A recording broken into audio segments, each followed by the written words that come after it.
Assalomu alaykum ahli YouTube. Mana keyingi xonadonimizda ham ish jarayoni hamon bitmoqda. Xudo xolasa ertaga bitib, inshaalloh yangi yilda mana shu akamizlar yangi yilni mana yangicha ko'rinishda kutib oladi. Karnizlari xolasa endi qo'yilib, endi iloji boricha qo'limizdan kelganicha harakat qilib, hozir betlarga mana xorilarni olib kelganmiz.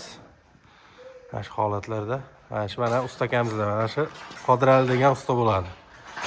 Qodirali, nima gap, sherik? Ha, burchaklarni ham podsetkalarni mana qo'yib, xudo xolasa. Aka, yoqdimi axir podsetka? Bu akamiz ham YouTube'dan ko'rib, mana bizni chaqirishdi.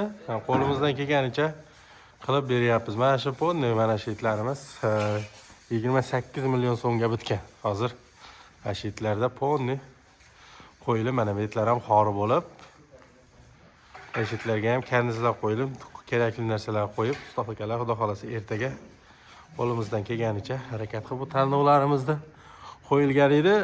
Ustakalarimiz uklonni har xil qilib berib qo'ygan ekan. Akamizga yoqmay turishdi. Qo'yib, mana qilib boshqatdan montaj qilib, siliplarigadir, xudo xolasa. Endi tashqarimizcha kamroq chiqqan ekan, akamiz keyin qilaveramiz hali o'stirib deganligi uchun tashqari qoldi. Mana shu darvozaxonamiz. Darvozaxonamiz 15 metrga 330 joy. Mana shu fason, ichkarisi plastik detal bo'ladi. Aka eshiklarni qatirib, ichkariga plastik detallarni qo'yib, xudo xolasa. Endi ertaga ustalarimizdan o'z videoga olib kanalga tashlab qo'yamiz yana. Bizdan uzoqlashmang, sizlar bilan Usta Jahon keyin xudo xolasa 2026-yilda sizlarda xonadonlarda bo'lish, xudo xolasa bizga ham nasib qilsin. Bexijolat telefon qilaverasizlar. Sizlarda aloqadamiz.